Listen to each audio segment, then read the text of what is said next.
Terima kasih. Bismillah, Assalamualaikum warahmatullahi wabarakatuh. Ini kurang semangat nih kayaknya. Mungkin habis makan siang terus ngantuk loh ya. Saya ulang lagi ya. Assalamualaikum warahmatullahi wabarakatuh. Gitu. Ini saya disclaimer dulu, saya sambil bawa contekan. Oke, alhamdulillah wassalatu wassalamu ala rasulillah. Amma ba'du.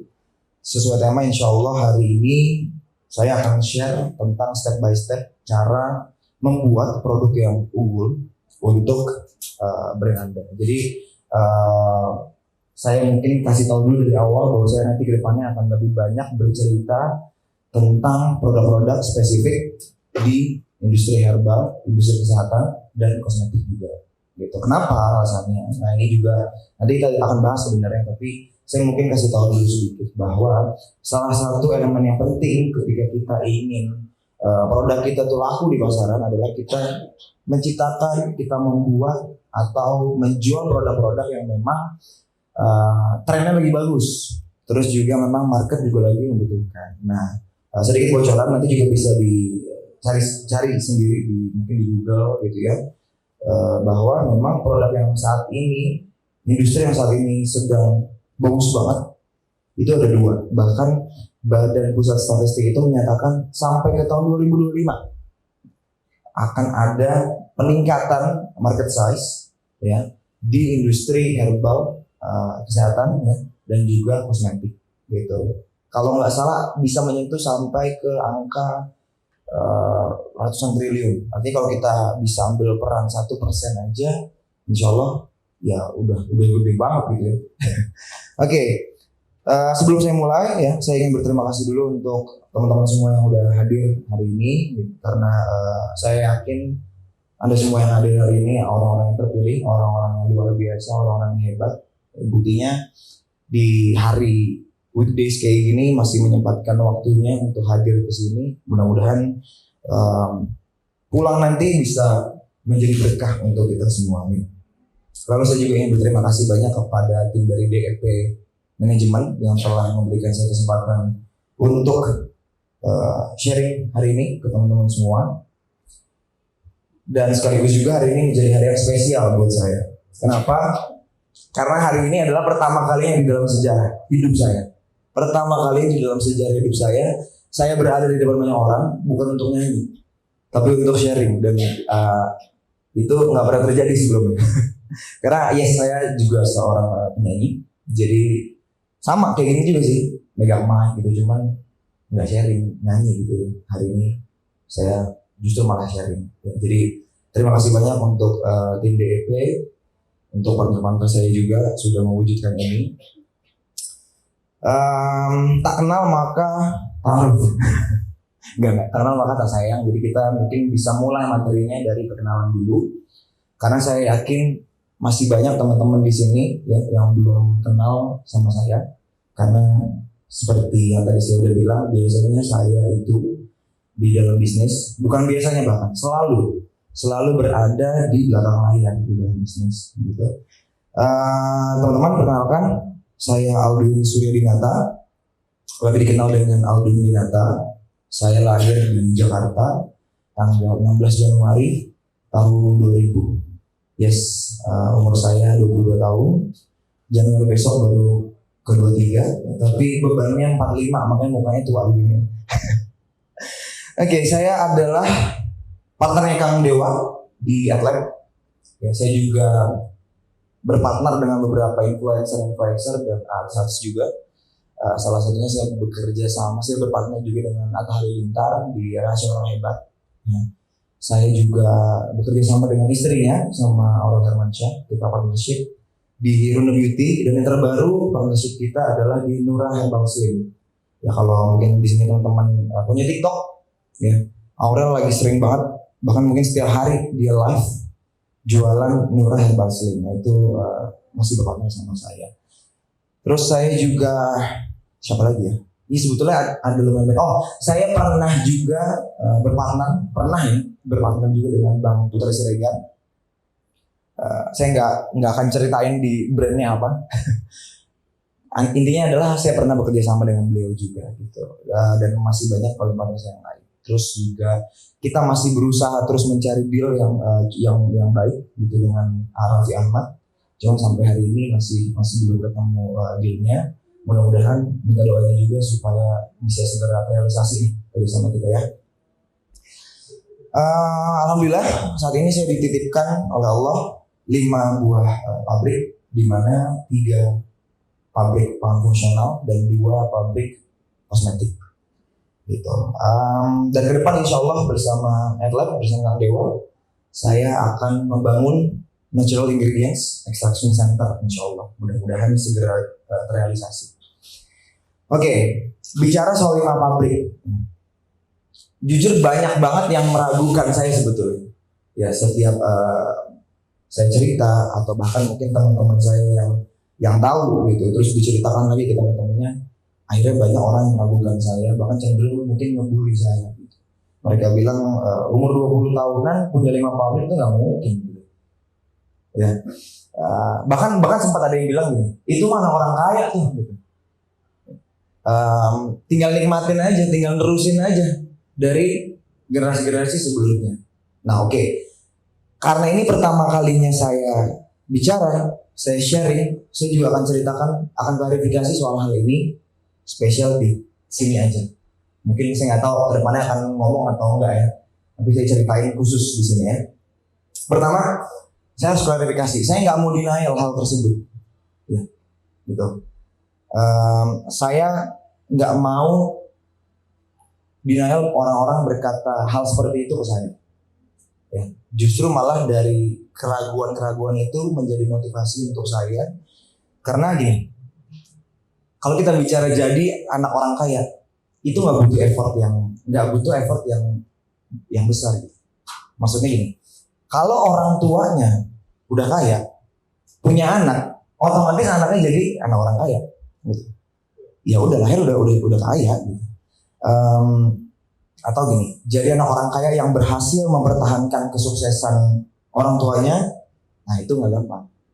Tapi ada lagi yang jauh lebih nggak gampang yang saya lakukan, yaitu jadi anak orang kaya yang harus bisa berhasil mengembangkan apa yang sudah diwariskan oleh orang tuanya, sehingga lebih banyak lagi orang yang bisa merasakan manfaatnya. Dan benar-benar itu nggak gampang. Gitu.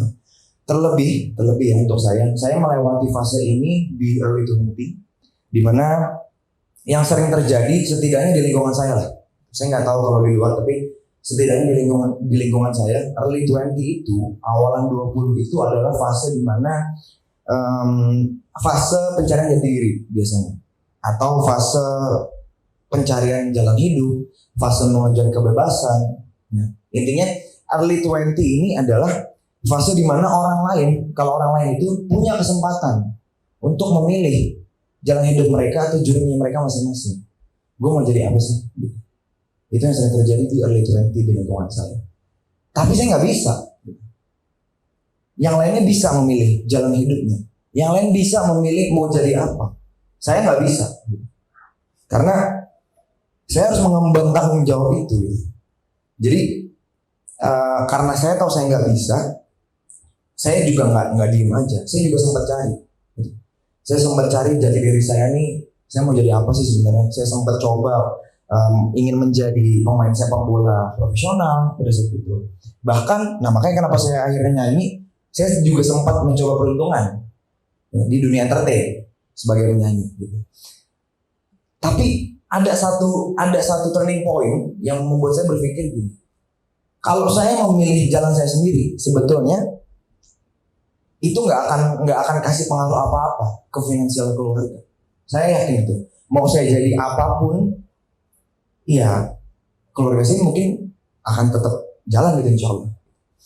Cuman yang menjadi konsentrasi saya adalah kalau saya nggak meneruskan perjuangan abi saya gitu, yang terjadi adalah pupus harapan orang-orang hebat yang ikut berjuang sama abi saya dari 13 tahun lalu, atau mungkin bahkan ada yang sampai udah 20 tahun yang lalu. Dan misalnya saya nggak terusin nih, mereka-mereka yang sudah bekerja sangat lama, begitu mengabdinya kepada abi saya, pasti akan mengalami dampak yang sangat besar di kehidupan mereka, di keluarganya mereka gitu.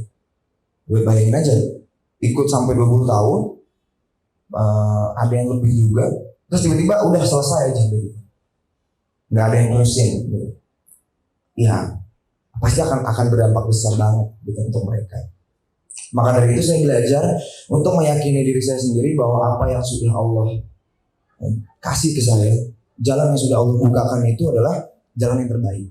Dan saya ingin banget menggunakan fasilitas yang udah Allah kasih untuk terus gimana caranya bisa hadir membantu perjuangan orang-orang yang sudah hadir bersama Abi gitu ya, supaya mereka tuh bisa terus merasakan manfaatnya sampai ke anak dan cucu mereka gitu. Jadi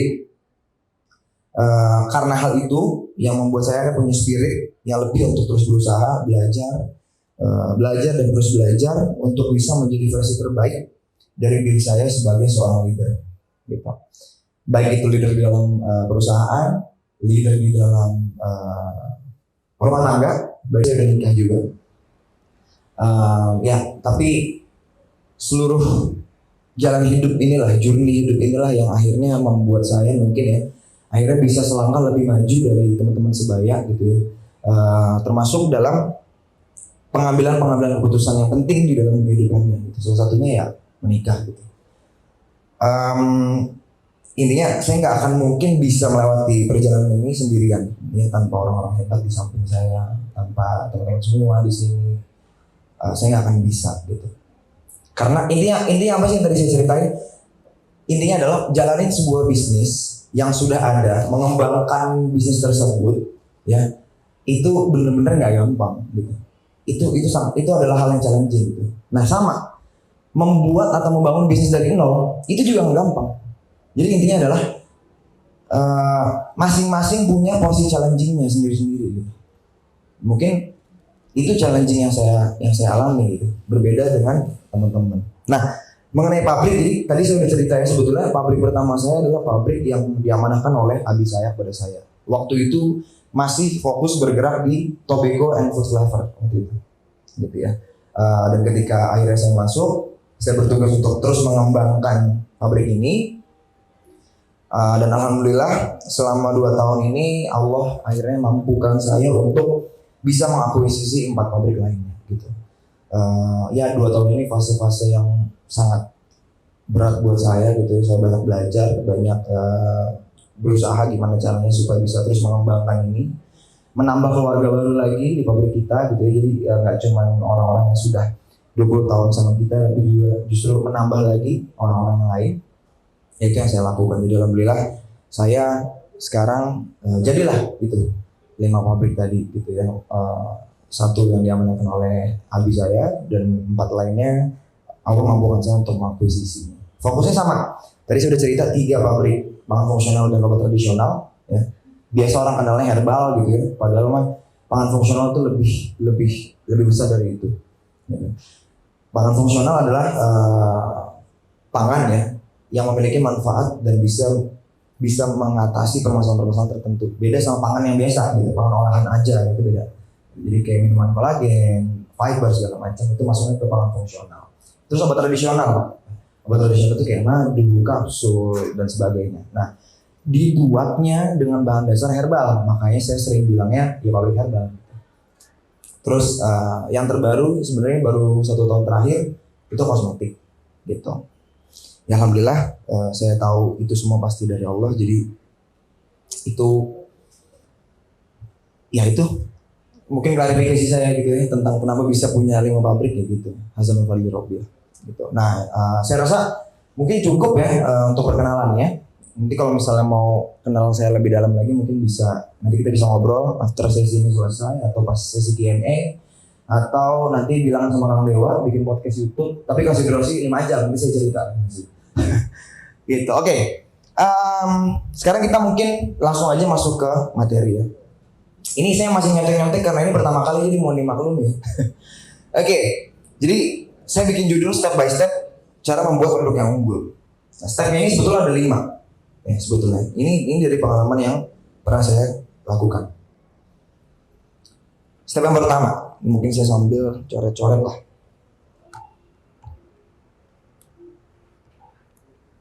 Susah ya.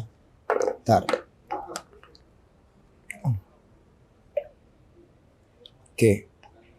Oke. Jadi step yang pertama adalah, jadi ada 5 ya. 5 step untuk menemukan produk yang unggulan. Kenapa saya di sini bilangnya produk yang unggulan? Karena beda antara produk yang bagus dengan produk yang unggulan. Itu dua hal yang berbeda. Gitu. Bagus aja nggak cukup, tapi harus unggul. Ya, jadi produknya harus bagus, terus harus fit juga sama marketnya. Kalau produknya bagus tapi nggak produk market fit gitu ya, ya sama aja bohong gitu. Jadi step yang pertama itu adalah, kita 5 step ya. Step yang pertama mindsetnya dulu. Ya, jadi pastikan sebelum kita membuat pembuatan produk itu adanya di step paling terakhir. Kalau saya dan pabrik saya, step yang paling terakhir. Yang pertama adalah mindsetnya dulu, gitu.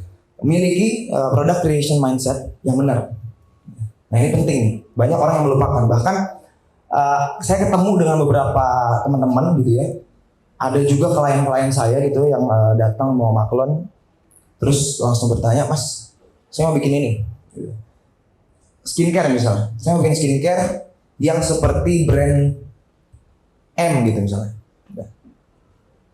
Terus USP-nya apa Mas? Saya tanya gitu. Dia bilang, udah produknya mau ngikutin aja. Produknya mah gimana aja. Karena menurut saya Mas, yang penting adalah strategi marketingnya. Yang penting adalah brandingnya. Yang penting saya ngiklan. Gitu. Ketika mereka deal gitu, akhirnya yaudah saya ikutin. Oke, saya ikutin. Dan pada saat dia launching, ada beberapa kondisi. Kondisi yang pertama adalah produknya nggak laku. Gitu. Akhirnya seperti itu. Karena mindsetnya produknya gimana aja. Gitu. Ada yang nggak laku. Nah tapi di teman saya ini kasusnya adalah produknya laku. Catat ya, sempat laku, meledak produknya, tapi nggak ada repeat ordernya Pak. Gitu. Langsung drop lagi. Jadi dia kebingungan tuh, ini kenapa ya gitu. Akhirnya saya bilang sama dia, bro, kan gue udah bilang sebelumnya bahwa di dalam bisnis semuanya itu penting gitu. Jangan kita beda-bedakan, oh yang penting strategi marketingnya, oh yang penting brandingnya, oh yang penting ininya dan itu. Nggak bisa Pak. Semuanya penting di dalam bisnis. Jadi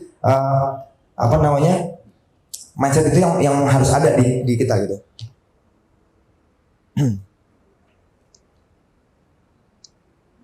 Oke, jadi itu mindset yang pertama. Nah, terus mindset yang kedua.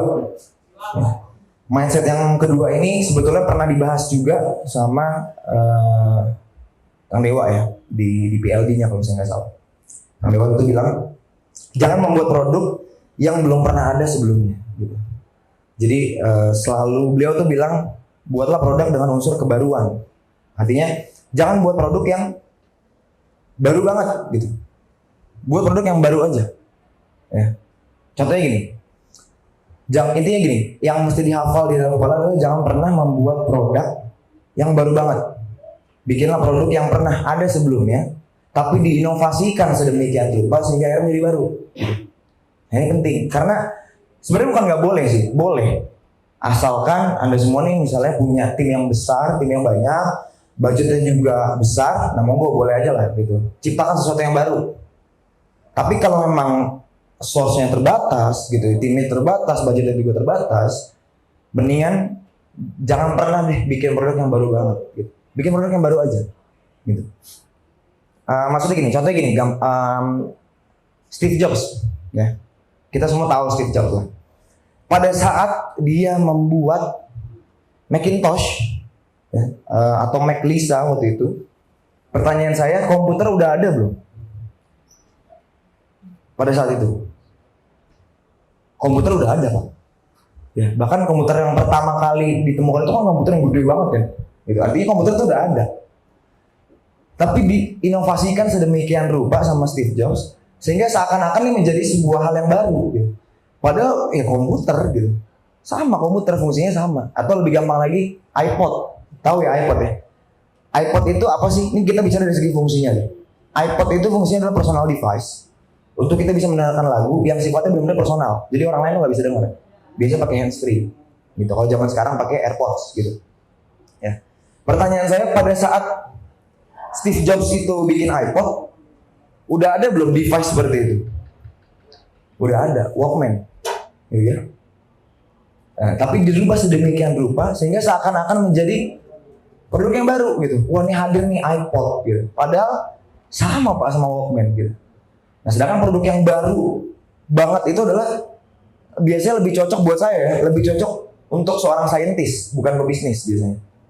Ya tadi dari yang nggak ada menjadi ada gitu. Sebelumnya nggak pernah ada nih. Sebelumnya orang nggak kenal laptop tuh kayak gimana. Nah, orang yang pertama kali menciptakan laptop itulah orang yang bikin produk yang baru banget tadi itu. Jadi sebenarnya kita cukup ATM-in aja gitu. Amati tiru modifikasi banget. Jangan plug juga ya. Kita harus inovasikan gitu. Apa nih USP-nya apa? Perbedaannya apa? Itu mindset yang kedua. Jadi benar-benar harus concern gitu. Kita coba cari produk yang memang sebelumnya udah ada. Skincare misalnya. Nah, skincare ini memang ada banyak ada banyak kategori produknya atau jenis produknya. Tapi yang biasanya ada di market sekarang gitu ya, semua brand skincare itu minimal kalau saya nggak salah ya, nanti koreksi kalau saya salah. Itu ada sekitar 6 item. Yang pertama ada facial wash, ada toner, ada night cream, day cream, ada serum, 5 sorry. Walaupun mungkin ada masker, ada yang lain-lain, tapi biasanya kalau kita bisa cek gitu ya ke brand-brand skincare, minimal pasti 5 itu ada. Maksud saya adalah bikin produk ya udah jenisnya itu aja gitu. Tetap toner, tetap serum, tetap facial wash gitu. Tapi isinya yang kita rubah. Itu inovasi kita bisa banyak gitu. Isinya kah, teknologinya kah gitu. Jangan kita cari jenis yang lain gitu. Buat apa gitu? Misalnya tiba-tiba wah, kita pengen bikin masker yang khusus buat bulu mata nih, masker tapi untuk bulu mata gitu ya, bukan buat nebelin masker gitu, ngapain kan gitu, yang kayak gitu gitulah. Jadi nggak perlu kejar yang sana gitu ya. Yang kita perlu lakukan adalah cuman sekedar udah ATM-in gitu, apa yang sudah ada sebelumnya kita rubah, kita inovasikan. Catatannya itu jangan pernah nggak ada merubah ya, plug itu jangan juga gitu. Jadi tadi yang kedua adalah jangan buat produk yang baru banget.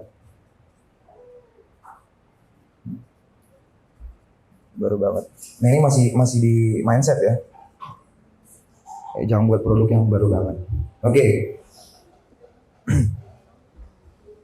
Nah, lalu mindset yang selanjutnya. Buatlah produk ya yang betul-betul bisa menyelesaikan sebuah permasalahan, tapi nggak cuma sampai situ. Dan diterima sama pasar.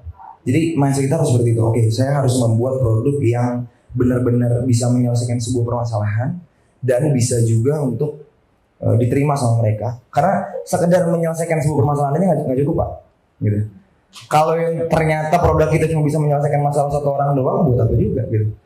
Kita harus bisa menyelesaikan semua masalah dari semua orang gitu. Makanya kenapa Gojek itu ketika hadir dan akhirnya bisa besar sama seperti sekarang ini karena banyak yang butuh. Kita semua butuh layanan Gojek gitu.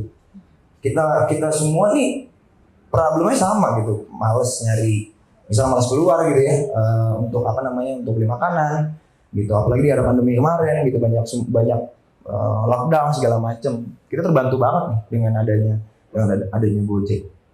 Jadi mindset yang ketiga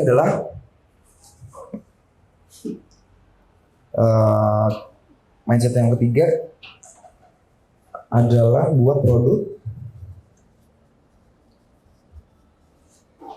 problem solver. Ya.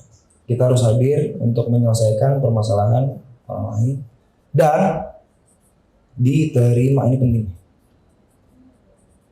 Ini mindsetnya dulu Pak. Diterima gitu. Itu mindset yang ketiga. Masih ada lagi mindset. Oke. Kalau kita udah punya mindset ini aja, sebetulnya 3 ini aja tuh udah lumayan cukup. Cuman ini secara teori yang saya pelajari, cuman di pengalaman akhirnya saya coba untuk menambahkan mindset ini gitu. Yang akhirnya ya alhamdulillah membuat saya seperti sekarang ini gitu. Buat produk dengan USP dan value yang kuat gitu. Jadi pastikan kita punya USP, unique selling point, yang kuat dan value juga yang kuat. Gitu. Dua-duanya ini nggak bisa dipisah, Pak. Serius. Kalau mau dipisah monggo, tapi saya nggak nyaranin. Dua-duanya ini harus benar-benar dipisah ya. Jadi kalau misalnya USP itu pembeda ya, gitu ya, unique selling point-nya apa? Misalnya kolagen kan gitu-gitu aja gitu. Atau mau lebih spesifik, minuman serbuk kolagen cuma gitu-gitu aja gitu. Mau dirubah kayak gimana gitu. Sebenarnya bisa dirubah jadi banyak hal. Misalnya minuman kolagen, oke, yang bisa ada di pasar. Ini kita misalnya mau bicara USP. Yang ada di pasar misalnya adanya minuman serbuk, ya kita bisa rubah kok. Kolagen bisa dibikin kolagen drops kok. Gitu. Di luar negeri, di US mereka sudah pakai semuanya yang drops, gitu, yang tetes. Gitu. Tapi balik lagi, kalau kita mau merubah itunya, ini kan jadi hal yang baru nih di Indonesia, baru banget nih. Belum mungkin pemainnya belum banyak. Gitu. Jadi gimana dong mas? Mendingan tetap main minuman kolagen serbuk, gitu. Cuman positioningnya dirubah, gitu. Waktu saya bikin Runa Beauty sama Aurel tuh, kita tahu banyak banget pemainnya minuman kolagen tuh. Bahkan Kang Dewa pun juga main minuman kolagen. Gitu. Cuma saya menyadari ada sebuah permasalahan dari minuman kolagen serbuk, yaitu rata-rata minuman kolagen ini nggak bisa dikonsumsi sama bumil dan busui. Gitu. Minuman kolagen yang pada saat itu ada ya, gitu. Akhirnya saya berpikir gitu, saya bicara sama tim R&D kita, saya mau bikin produk minuman kolagen yang bisa dikonsumsi sama bumil, aman buat bumil, bisa jadi ASI booster juga. Lahirlah Runa Kolagen. Dan akhirnya konsep itu dipakai sama Milagros, gitu.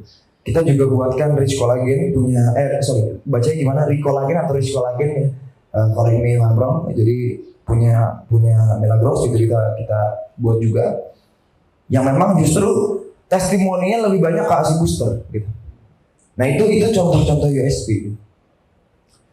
Lalu value. Nah value ini adalah sebenarnya gini, value itu adalah nilai yang lebih tinggi lagi dari sekedar USP. Contohnya gini, kalau di iPhone USP-nya itu adalah kameranya bagus, ya kan? Apalagi bentuknya futuristik gitu, bagus gitu ya. Itu USP-nya iPhone tuh. Value-nya buat saya sendiri. Di sini ada yang pakai iPhone kan? Ada ya. Ada yang pakai. Kenapa Mas pakai iPhone? Kameranya gitu. Terus apa lagi?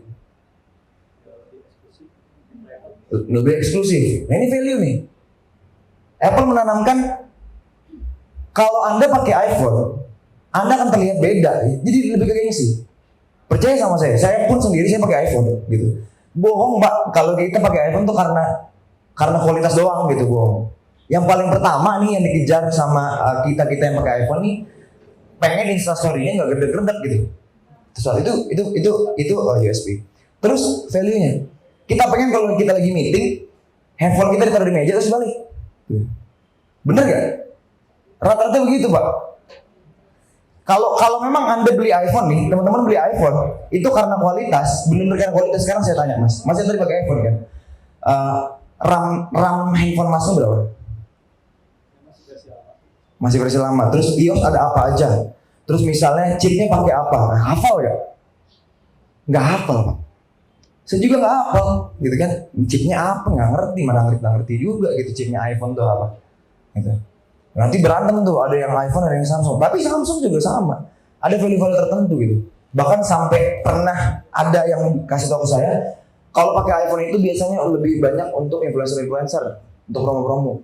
Kalau pebisnis, ya lebih luxury lagi, lebih mewah lagi, pakainya Samsung. Nah, itu semua value yang dibangun tuh. Jadi pastikan produk kita selain punya USP punya juga strong value gitu. Dua-duanya ini harus dipisahkan lalu digabungkan lagi gitu. Tapi intinya jangan cuma ngejar USP aja atau value aja gitu. Di AdLab misalnya, AdLab ini apa? Banyak yang tanya sama Kang Dewa tuh sama saya juga, AdLab ini apa sih gitu. Nah, saya nggak pernah nyebut AdLab ini, ya kita perusahaan maklon, nggak pernah. Gitu. Karena perusahaan maklon gitu-gitu aja Pak di mana-mana. Kita butuh produk, kita datang gitu. Mas kita mau bikin produk, bikin kayak gini, benchmarknya ini, harganya sekian, budgetnya sekian. Gitu. Udah, sama aja jadi pabrik maklon A, B, C, D, udah cuma itu aja. USP-nya sedikit-sedikit aja paling bedanya. Kalau dibilang halal, semua ada halalnya di Indonesia, wajib gitu. Semua ada BPOM-nya, bisa ngurus BPOM juga, gitu. Bisa ngurus haki juga, gitu. Terus apa yang selling point-nya kalau di Maklon? Jadi agak susah nih mencari USP-nya dari si perusahaan Maklon ini. Gitu. Akhirnya saya brainstorming sama Kang Dewa, kita akhirnya sepakat untuk menyebut bahwa AdLab ini bukan perusahaan Maklon. Kita adalah perusahaan product intelligence. Nanti saya akan cerita sedikit apa itu product intelligence. Gitu. Jadi kita posisinya beda. Gitu. Kita nggak pernah bilang oh Maklon, yes ujungnya Maklon Pak. Tapi kita create demikian rupa supaya punya unique selling point gitu. Tetap Maklon ujungnya. Tapi kita bedakan ada ininya, ada itunya, ada ininya, ada ininya. Gitu. Value-nya apa? Ya value-nya jelas nomor 1 halal, gitu kan. Nomor 2 dipercaya banyak artis, banyak influencer, berpartner juga dengan Kang Dewa gitu. Terus pabrik saya bisa juga pengalaman udah lebih dari 20 tahun, gitu kan. Kita mengerjakan brand-brand besar. Tobacco flavor kita yang pakai adalah jarum di perusahaan rokok, gitu kan. Foodnya di Coca-Cola, Indomilk, Ultramilk, ya itu semua dari kita, gitu. Untuk Maklonnya, foodnya kita mengerjakan kalau teman-teman tahu HPHI Extra Food, Henry Hop, itu kita. Rahasia Orang Hebat, Atta Halilintar yang tembus penjualannya 100.000 botol per bulan, itu kita, gitu. Rune Beauty, Milagros dan sebagainya. Nah itu semua value bro.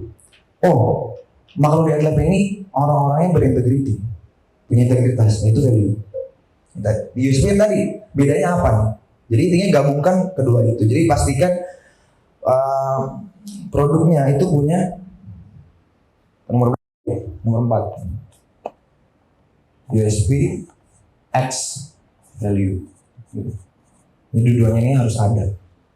Gitu. Penerapannya tentu banyak ya. Masih banyak lagi bisa digali. Intinya mau produknya apapun, produk digital, produk fisik, produk pelayanan, semuanya harus ada ini tetap gitu. Apa yang bikin dia menjadi beda. Nah, ini mindset yang terakhir. Ya. Mindset yang terakhir adalah pahami dengan sepaham-pahamnya produk Anda. Ini benar-benar Mas, sorry saya minta tisu dulu. Ini mindset yang benar-benar datang dari saya, dan ini pemikiran ini datang ketika saya ngurusin brand Rahasia Orang Hebat pada saat itu. Anda sebagai business owner nih wajib menjadi orang yang paling mengetahui tentang bisnisnya, benar kan? Ya. Kalau bicara tentang mengetahui tentang bisnisnya, keseluruhan bisnisnya, berarti termasuk produk. Nah di produk ya, harus Anda yang paling tahu, paling paham tentang produk Anda sendiri gitu. Jangan sampai tim Anda gitu. Ini masalah nih. Banyak yang melupakan ini gitu. Ya. Saya bilang sama Atta waktu itu, bro, di Rong waktu itu ya, kita adalah orang yang paling paham tentang produk ini. Kenapa? Karena pengambil keputusan di brand itu, di perusahaan itu kan kita sebagai owner gitu. Bayangin kalau kita nggak tahu nih, ada produk ternyata bermasalah di kemudian hari gitu. Terus timnya nanya, Pak ini ada masalah ini, apa? Kita mau selesainya apa? Lempar lagi ke pabrik gitu. Akan terus begitu, terus kita gimana nyelesain ini gitu? Atau ada tipe CEO juga yang hobinya nyuruh gitu. Ini ada masalah ini Pak, ya udah kamu bisa selesaikan, bisa ya udah selesai. Tapi nggak belajar, ini masalah nih, gitu. Jadi ini tambahan dari saya, pastikan kita yang paling paham dengan produk kita, gitu. Kita harus tahu gimana proses produksinya, terbuatnya dari bahannya apa aja, seperti apa, dan terus sebagainya, gitu. Bahkan sampai packagingnya, bahannya pakai apa nih, kita harus tahu, gitu. Kalau misalnya kita bicara di herbal dan kosmetik, ya kayak gitu, botolnya misalnya, jenis plastik aja beda-beda, gitu. Gramasinya beda-beda. Kita beli botol tuh ada gramasinya Pak, gitu. Kita nggak bisa sembarang pakai botol. Misalnya kita bikin madu tanpa pengawet, kita pakai botol dengan gramasi di bawah 27 misalnya. Yang terjadi adalah kalau kita tambahkan pengawet akan timbul gas, bisa meledak, gitu. Kalau kita nggak tahu tentang itu, terus tiba-tiba tim kita lapor, waduh, kok bisa meledak ya? Gitu. Nyalainnya pasti siapa? Wah ini pabriknya nggak benar nih. Ditanya lah ke pabriknya, masih kok meledak nih, gitu. Kan saya udah kasih tahu ini packagingnya kata orang pabrik gitu. Karena saya sering banget ketemu dengan orang kayak gitu gitu. Saya udah kasih tahu dari awal bahwa ini gramasinya sangat kecil, sangat rendah. Ini bisa timbul nanti gas, bisa meledak dan lain-lain. Oh nggak apa-apa, saya maunya pakai yang itu karena harga botolnya lebih murah katanya. Oh ya udah, kita ikutin gitu ke timnya. Ternyata berjalannya waktu meledak bener Pak. Oh mereka kan nggak tahu yang saya ngomongin ke timnya dia nih, protes marah-marah. Saya bilang ini tim kamu yang minta packagingnya botolnya harganya yang sekian, padahal saya udah kasih tahu gitu. Nah ini menjadi salah satu contoh gitu. Ini kita harus tahu prosesnya seperti apa, bahkan sampai ke reaksi apa yang terjadi ketika pakai produk ini. Gitu. Kita harus tahu duluan. Makanya di AdLab semua produk-produk yang kita bikin itu orang pertama yang mencoba itu kita, saya dan istri. Kalaupun nauzubillah kita ada salah formulasi dan ada kerusakan di wajah kita duluan yang ngalamin. Gitu. Tapi yang kita lakukan di AdLab, semua klien AdLab itu kita terus adakan setiap minggu. Kalau kapanpun kita akan bikin grup, owner ini mau ngobrol apapun sama kita akan jawab. Jadi intinya memang kadang-kadang kita ngerasa ini bukan bidang kita lebih jago di marketing, kita lebih jago di iklan. Tapi tadi kan kita semua tadi sepakat bahwa business owner adalah orang yang harus paling tahu tentang keseluruhan bisnisnya. Ya artinya jangan cuma di iklan doang Pak, jangan cuma di manajemen doang dong Pak, di produk juga gitu. Pahamin gitu, pelajarin. Saya bukan bidangnya nih, saya nggak ngerti cara bikin skincare, cara bikin keripik, cara bikin apa segala macam. Ya pelajarin gitu. Itu tanggung jawab kita sebagai owner. Gitu. Kalau enggak percaya sama saya, masalah nggak akan bisa terselesaikan, nggak akan bisa kita selesaikan sendiri, dan akhirnya membuat kita menjadi ketergantungan sama orang lain, ketergantungan sama tim kita, dan ini nggak bisa Pak. Gitu, ini nggak bisa terjadi. Ya, oke. Jadi itu tadi mindsetnya. Saya ulangin, yang pertama tadi jangan pernah menyepelekan produk. Ya. Concernlah kepada produk, karena produk adalah senjata dari bisnis kita. Concern tentang pembuatan produknya seperti apa dan sebagainya. Terus yang kedua, jangan pernah bikin produk yang baru banget. Bikinlah produk yang sebelumnya udah ada, kita modifikasi, kita inovasikan sedemikian rupa sehingga menjadi produk yang baru. Lalu buat produk yang bisa benar-benar menyelesaikan sebuah permasalahan, ya, terus bisa diterima juga sama market. Terus tadi yang keempat, USP sama value. Nah, yang kelima tadi, pahami produk sepaham-pahamnya. Ya, bahasanya gini lah, sepaham-pahamnya. Gitu. Jadi mudah-mudahan kalau mindset kita udah terbentuk kayak gini, kedepannya kita mau bikin produk apapun gitu ya, jangan sampai kita jawabnya kayak dulu lagi, produk mau gimana aja, jangan. Itu harus menjadi concern kita. Gitu. Kalau kita nggak punya produk yang bisa menyelesaikan semua permasalahan itu tadi, itu nggak akan bisa running. Gitu. Itu adalah ciri-ciri produk yang unggul. Oke, kalau itu tadi mindset, sekarang baru kita masuk ke step-stepnya. Oke. Berarti tadi step yang pertama mindset, diperbaiki. Yang kedua, market research, do research. Ya. Lihat ya, di step yang kedua pun itu belum kita bicara soal creation produknya, belum, masih jauh. Jadi stepnya itu panjang, kita nggak bisa asal-asalan. Ya, do market research. Gitu. Apa aja yang mesti di research di market? Apa aja yang mesti di research di market? Ya banyak. Market size-nya, gitu ya. Terus juga target marketnya. Pasarnya maunya apa sih? Gitu. Pasarnya punya masalah apa? Ya.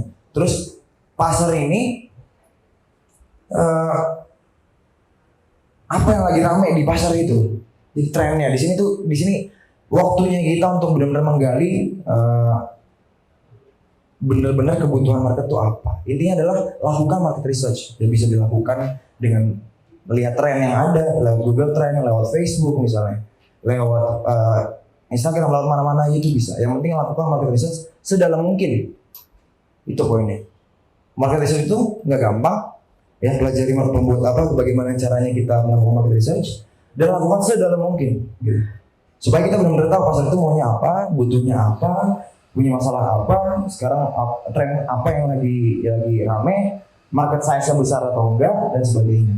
Dan kalau bisa lakukan riset market setelah kita menentukan market kategori. Jadi market kategori research dulu, baru market kategori research dulu, baru market research di bawahnya. Jadi benar-benar kita tentukan dulu market kategori. Misalnya gini, kalau kita bicara yang lagi tren itu banyak banget. Gitu. Tadi saya udah cerita, yang lagi tren bahkan sampai ke tahun 2025 trennya di industri kesehatan dan kosmetik. Gitu. Jadi bisa dibuktikan nggak? Bisa. Tapi apakah cuma itu kan enggak? Gitu. Ada lagi yang lain. Tapi kalau saya tajam langsung spesifik ke sana, ya udah jelas kok. Gitu. Trennya sampai ke 2023 ke sana. Tapi kan ingat itu baru market kategorinya, baru bisnis kategorinya, baru sektornya. Kita tetap masih mikirin produknya seperti apa kan gitu. Makanya kita harus lakukan market research gitu. Misalnya, ternyata karena segmentasi besar berarti banyak nih orang-orang yang mengalami sebuah permasalahan. Walaupun hanya sekedar ingin cantik, itu permasalahan, Pak. Gitu. Nah, itu kita bisa mulai. Ternyata zaman sekarang orang banyak yang pengen gimana caranya jadi cantik. Nah, cantik itu kita spesifikin lagi gitu. Cantiknya apa nih?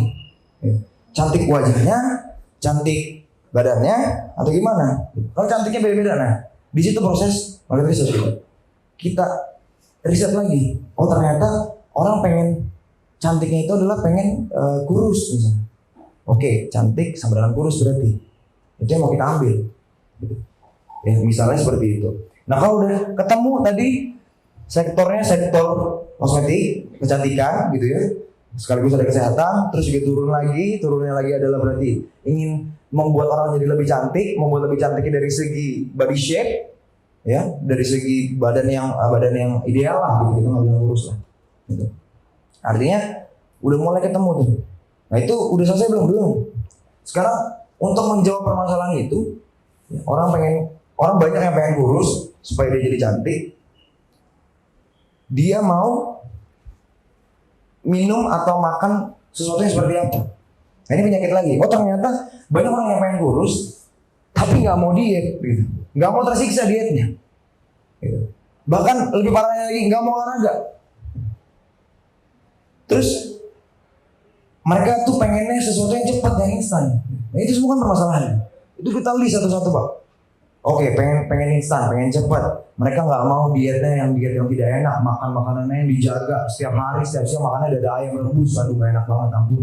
Kalau bisa pengen makan KFC setiap hari, Indomie setiap hari, itu kurus. Gitu. Sebetulnya memang mustahil. Tapi Kang Dewa selalu bilang melawan kemustahilan. Justru di situ poin kita, di situ momennya kita bisa menciptakan sesuatu yang baru, gitu. Bukan yang baru banget, sesuatu yang baru. Makanya lahir Flinty misalnya. Gitu pada saat itu. Padahal sebetulnya Fiverr itu udah ada dari dulu. Tapi campaign apa yang dikasih tahu kita tentang Flinty? Yaitu bagaimana caranya makan apapun tapi tetap bisa stabil berat badannya. Itu disitu muncul. Gitu. Ketika saya ingin mengeluarkan Fiverr lagi, ini kan udah ada pemainnya Flinty nih. Gitu. Jadi gimana caranya biar menang? Nah kalau tadi pakai USP sama value tadi. Flinty apa? Tulis tuh, bikin, lakukan riset. Gitu. Apa yang orang-orang tahu, what people see, what people say, what people think tentang Flinty. Gitu. Kita cari sebanyak-banyaknya, itu dari market. Ternyata kenapa orang pakai Flinty adalah karena cepat. Ya. Sasha dulu tinggal masukin aja, tinggal seduh aja pakai air, selesai. Diminum langsung mules, langsung keluar. Gitu. Itu. Instan nggak, cepet nggak ternyata? Ya cepet. Berarti kita harus bikin lebih dari itu gitu. Terus bahan-bahannya yang lebih banyak dari itu, lebih bagus dari itu. Gitu. Nggak cukup, value-nya apa? Ya udah value-nya aman untuk ibu hamil misalnya. Nah itu bisa kayak gitu. Jadi dicari. Itu semua bisa didapatkan di market research. Tempat market research tadi bisa banyak, bisa lewat Google Trend ya, lewat Facebook, lewat sosial media apapun. Atau dengan pendekatan diri sendiri gitu misalnya. Jadi menjadikan diri Anda sendiri sebagai bahan riset itu juga bisa banget. Misalnya apa sih yang kita sering lihat, misalnya kita lagi jalan ngeliat iklan itu aja. Di sosial media yang kita lihat iklan itu aja. Nah itu bisa juga gitu. Apa yang kita butuhkan juga gitu. Nah itu kita bisa juga pakai tolak ukur itu, bisa dari diri kita gitu. baru masuk ke yang selanjutnya. Kalau udah you, larinya ke tadi market, yang market terus dari diri kita, market, you, yang ketiga money. Gitu. Bener nggak nih? Apa yang kita mau, apa yang kita pikirin, apa yang kita sadarin, ada duitnya gitu. Market size-nya, di situ bisa market size. Oh ada, ya udah ambil. Nah, akhirnya memang rumus-rumus market research ini membuat orang kadang-kadang jadi optimis ya. Misalnya gini, kayak pandemi kemarin gitu. Oh pandemi, orang butuh sehat, nih. Ya udah, marketnya pasti besar. Saya keluarin produk kesehatan apapun laku. Gitu. Keluarin produk jadi ya. Ternyata wow, nggak laku juga. Karena nggak terlalu dalam, bisa cuma itu doang. Gitu. Dan saya termasuk yang alhamdulillah membuktikan apa ya, bisa dibilang salah satu orang yang juga mengambil keuntungan dari pandemi. Serius. Saya bangun Roh, saya rilis Roh itu pada saat pandemi, gitu. Di saat orang-orang lagi drop, kita naik. Gitu. Bahkan target pertama kita adalah 10.000 botol terjual dalam waktu 1 tahun. Tapi ternyata terjual dalam waktu 1 minggu, sampai kita kaget sendiri, Bang. Ini gimana caranya? Terus kita langsung panik segala macamnya. Nah, kenapa kita bisa? Karena tadi gitu. Oke, kita tahu ada pandemi, oke. Tapi nggak cuma itu doang permasalahannya. Gitu. Pandemi iya, gitu. Tapi ada problem-problem yang lain, gitu.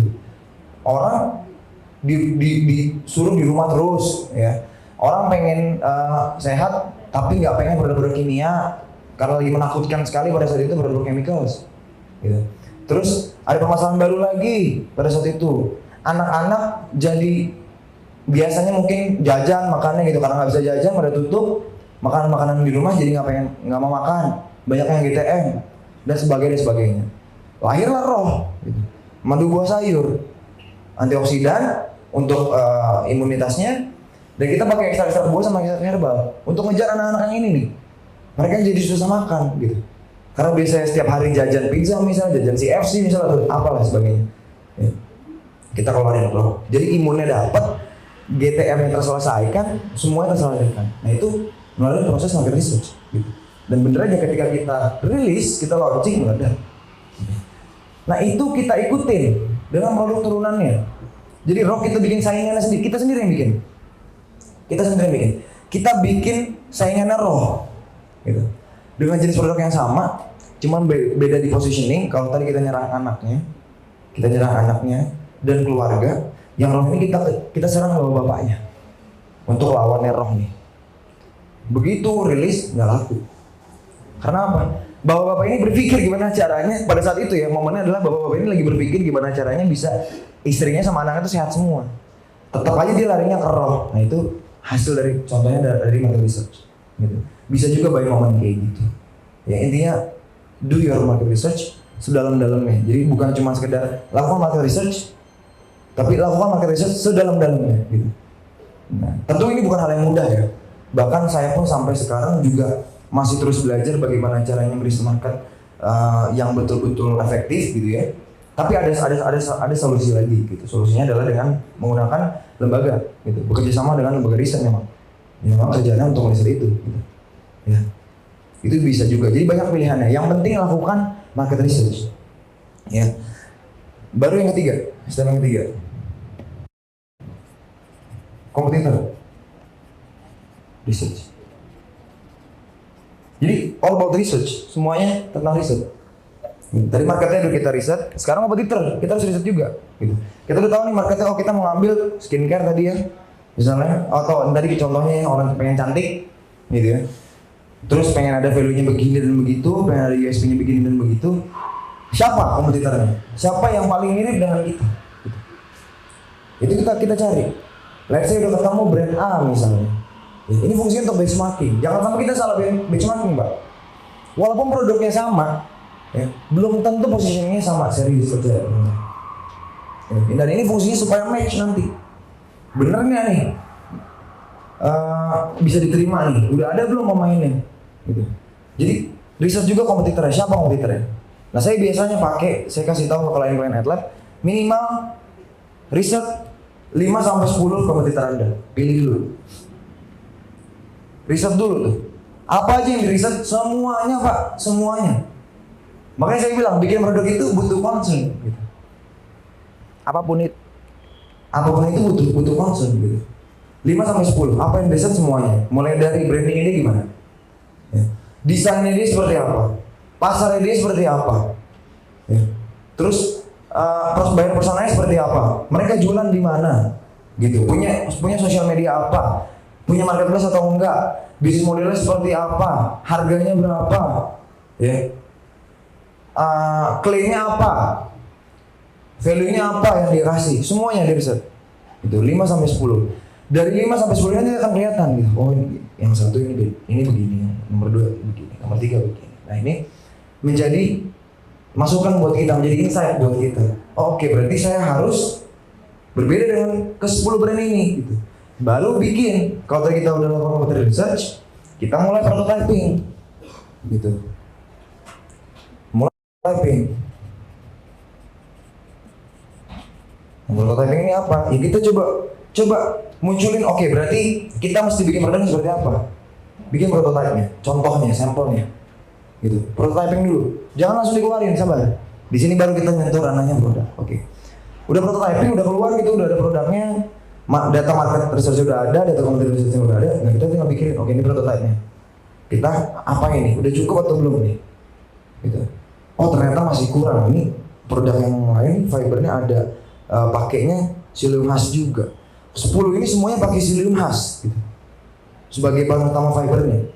Terus kita pakai apa ya? Tapi kita tetap pengen ngejar tuh minuman slimming, minuman fiber gitu. Saya berpikir, ya. Oh, saya tahu. Banyak yang belum riset tentang flaxseed pada saat itu. Di Amerika udah ada. Maka lahirlah Prodesle barengan sama Milagros. Itu semua risetnya di atletin kita gitu. Semua bener-bener Pak, semua yang satu market sama kita, semua yang brandingnya sama, positioningnya sama, 10-10-nya itu, bahkan lebih, rata-rata pakai psyllium husk semua sebagai ingredients utama untuk fiber. Terus apa bedanya kalau kita keluarin minuman kayak gini juga?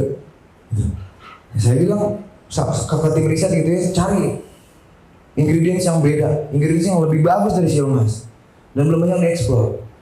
Gitu. Keluarlah flaxseed. Gitu. Dan saya berani klaim kalau ada teman-teman lihat di luar gitu produk-produk slimming atau slimming powder ya atau minuman fiber menggunakan bahan utama flaxseed, itu pasti followers kita, pasti. Saya bisa jamin karena kita yang pertama di sini. Bahkan jurnalnya pun di Bepom itu R&D kami yang membuatkan gitu. Itu contohnya gitu. Nah, itu baru banget dong Mas. Enggak, tetap fiber kan, ingredientsnya aja dirubah gitu. Karena flaxseed punya serat yang 7 kali lipat lebih tinggi daripada psyllium husk gitu. Jadi itu bukan baru banget. Walaupun terkesannya baru, flaxseed ini nggak baru, udah ada di Amerika. Cuma di Indonesia kesannya baru banget, padahal enggak gitu. Nah, itu contohnya gitu. Itu kita prototyping ya. Setelah prototyping baru kita lakukan validation. Udah ada nih produknya, data marketnya udah ada, kita validasi gitu. Nah, apa yang kita validasi? Ya semuanya gitu. Bener nggak ternyata market punya masalah ini? Betul nggak market lagi butuh ini? Ya, bener nggak ternyata market ingin masalah seperti ini terselesaikan? Ya. Terus bener nggak kompetitor ini menyerang target market yang seperti yang udah kita tulisin tadi itu? Bener nggak misalnya Flimty tadi menyerangnya orang-orang anak-anak muda umur sekian sampai sekian? Bener nggak? Validasi gimana caranya? Kita bisa melakukan survei Pak. Kita bikin paper atau misalnya ngumpulin bikin satu forum gitu ya. Kalau di industri musik kita bisa lakukan hearing session. Jadi ketika saya bikin lagu, kita produksi lagu, kita lakukan hearing session. 100 orang ya diundang ke dalam satu aula untuk diperdengarkan lagunya. Gimana? Dan orang ini dikumpulin nggak sembarang gitu. Sama kayak kita bikin produk, ada target market. Ada buyer persona, kalau teman-teman udah pernah tahu bikin buyer persona ya, gitu ya. Demografi di mana, umurnya berapa, jenis kelaminnya apa dan sebagainya. Itu sama, Pak. Kita lakukan validasi gitu. Yang kita undang orang-orang dengan range umur yang segitu gitu. Kita undang tuh, saya mau nyerang pasarnya anak-anak SMA. Yang duduk semua anak SMA gitu. Karena saya tahu mama nggak bakal dengerin lagu saya gitu. Sama mama juga nggak akan beli produk saya. Jadi harus tepat sasaran. Ya. Itu nanti akan kalau 1, 2, 3, 4, 5 ini dilakukan, akan terjadi yang namanya produk market fit atau produk yang unggul gitu. Jadi nggak bisa kita cuman prototyping doang, udah sampel bagi-bagi aja udah enak nggak gitu. Terus ini bagus nggak, berasa nggak manfaatnya, nggak cuman gitu. Bagi sampelnya itu yang sesuai dengan target yang mau kita bidik. Gitu. Jadi nggak bisa sembarang orang Pak. Ya, ini ada lembaganya juga, ada lembaganya. Lembaga survei ada. Jadi nomor 2, 3 dan 5 ya. Itu ada semua lembaga, biasanya di satu lembaga yang sama, lembaga riset. Ya. Kalau kita kesulitan ya udah lempar aja. Tapi biayanya ya segitu gitu ya. Prototyping berarti hubungannya nanti sama orang development. Bisa dengan pabrik misalnya, bisa dengan pengrajin, bisa dengan perusahaan IT misalnya kita produk digital gitu. Bisa, itu adalah di prototyping. Jadi pengujian. Udah bikin, sampel udah jadi, divalidasi, baru masuk ke step yang terakhir.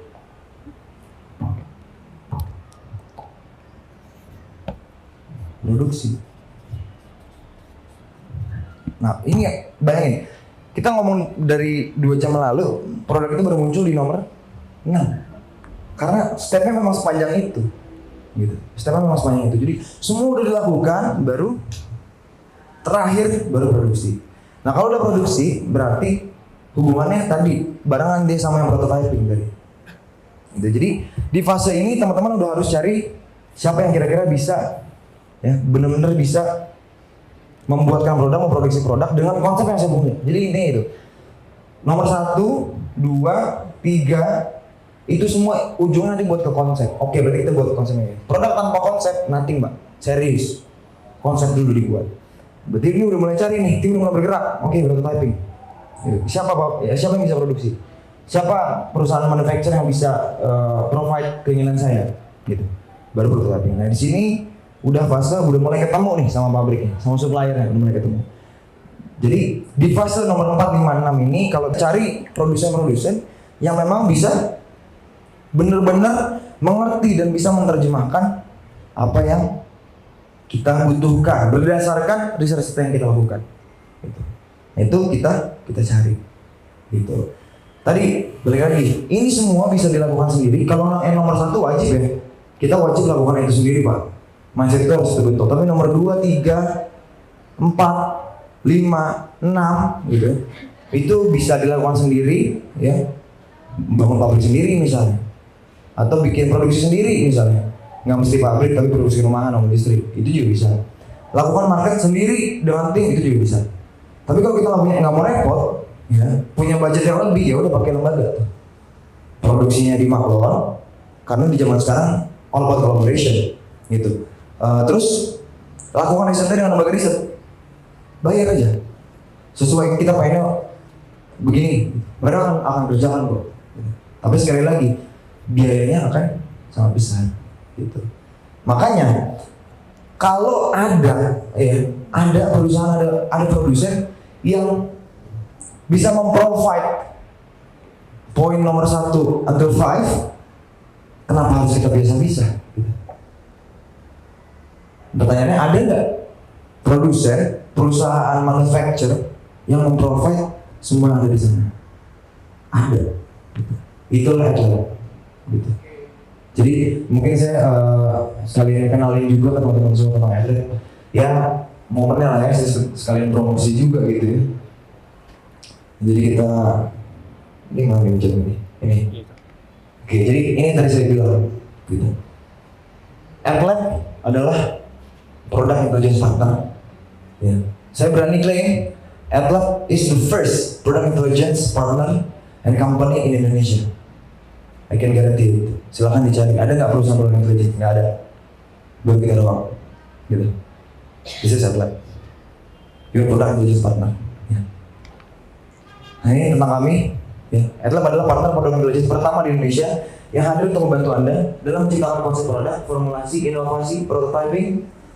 Tapi untuk saat ini khusus untuk produk-produk kesehatan dan kosmetika. Itu jadi kita baru benar-benar di 2 bidang itu, karena itu bidang saya gitu ya. Tapi tetap mengenai konsultasi, sharing segala macam kita terbuka untuk semuanya kok, untuk semua jenis produk. Tapi yang bisa kami buat yang ujungnya adalah produksi, yaitu baru 2 poin ini. Jadi kenapa dibilang product intelligence adalah karena tadi semua step ini kita lakukan di lab, gitu.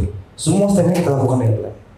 Dan ternyata step-step itu semua market research kita bantuin, brandingnya, bahkan personalnya itu kita bantu risetin supaya kita bisa tahu nih harusnya keputusan yang seperti ini yang Anda ambil. Gitu. Nah, itu semua dilakukan di lab. Dan ternyata dari dulu kita udah ngelakuin, cuman kita belum mengenal siapa kita. Saya belum terlalu mengenal siapa diri saya sendiri. Makanya akhirnya saya ketemu dengan Kang Dewa, kita maksimalkan potensi kita, dan akhirnya jadilah Headlight. Ya. Apa yang kita tawarkan? Kita tawarkan, of course, kita melakukan jasa konsultasi, pembuatan produk, dan jasa layanan makwal berproduk fungsional, functional food, multi suplemen, beauty suplemen, obat tradisional, perawatan kulit, perawatan pribadi, ya, personal care maksudnya, skincare, terus kids and baby care, serta dekoratif, also dekoratif ya. Jadi ini yang kami provide. Ya. Yang vision, ya, visi kami jelas, menjadi perusahaan yang selalu hadir dengan inovasi yang hebat dan produk yang unggul serta mendunia. Ini sebenarnya aslinya English ya, tapi saya nggak tahu siapa yang bahasa Indonesia jadi agak. Dan misinya kami tidak akan pernah berhenti berinovasi dan akan terus melakukan riset secara agresif agar terus menjadikan produk yang unggulan. Nah, saya sedikit ya, dari visi-visi ini sudah kami lakukan. Kita punya reason kenapa kita belum launching ke publik. Karena saat ini kita lagi benar-benar memvalidasi bahwa memang kita berhasil mendirikan perusahaan seperti ini. Gitu. Saya sedikit cerita dulu. Di sini ada yang tahu brand Flawless mungkin, Flawless Beauty. Belum pernah dengar. Something pernah dengar? Something. Owner Something itu teman istri saya. Dan sebelum Something memperkenalkan ke kita semua tentang niacinamide, dia konsultasi ke kita.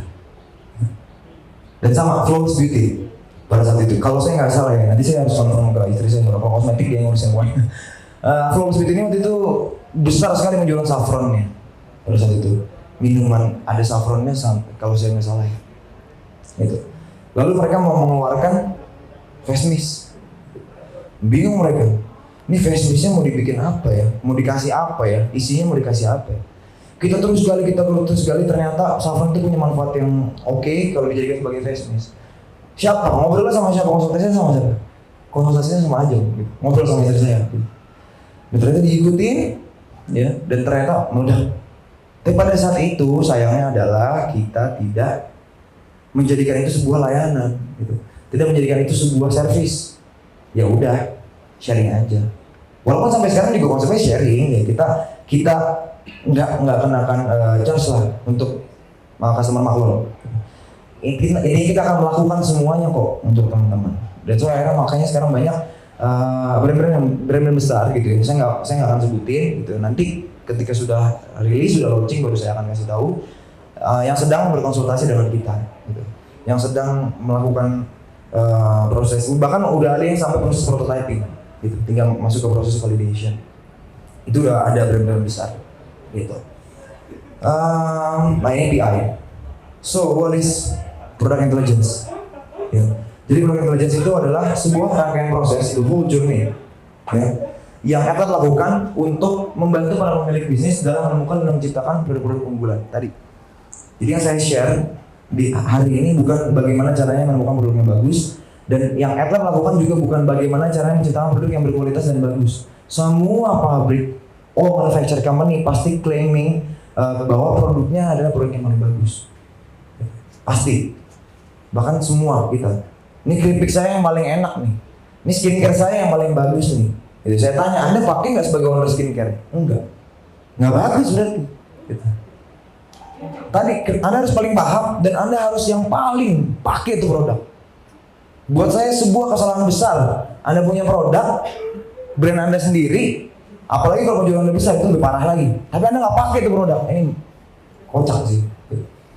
Jadi itu produk intelligence adalah untuk sebuah rangkaian proses ya yang kita lakukan untuk membantu para pemilik bisnis dalam menemukan dan menciptakan produk unggulan. Jadi ini kita lakukan ya prosesnya of course yang pertama konsultasi, tadi saya bilang konsultasi ini gratis, kita tidak kenakan biaya apapun. Gitu ya.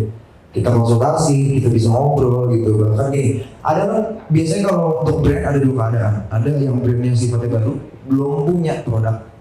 Ada yang sudah punya produk, tapi struggling gitu karena penjualannya nggak stabil gitu ya.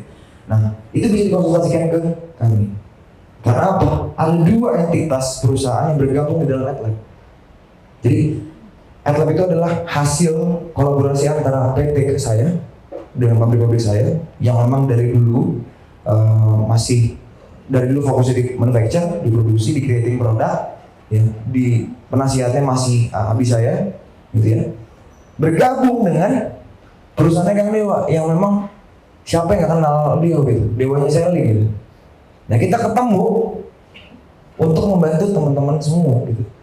Jadi yang melakukan proses market research, commodity research, prototyping, validasi, bahkan setelah proses produksi, nanti saya akan kasih tahu, itu kita nggak stop. Kita juga bikinin Pak, bikinin apa? Bikinin plan untuk launchingnya. Kita kasih advice juga gitu, saran juga gitu. Harus begini. Jadi semuanya lengkap. Karena kita gabungkan dua kekuatan menjadi satu gitu. Itu dikonsultasi. Jadi semuanya kita bisa konsultasikan. Ini produk saya udah jalan, tapi kok nggak laku ya? Gitu. Nanti akan dilihat tuh marketingnya gimana, gitu.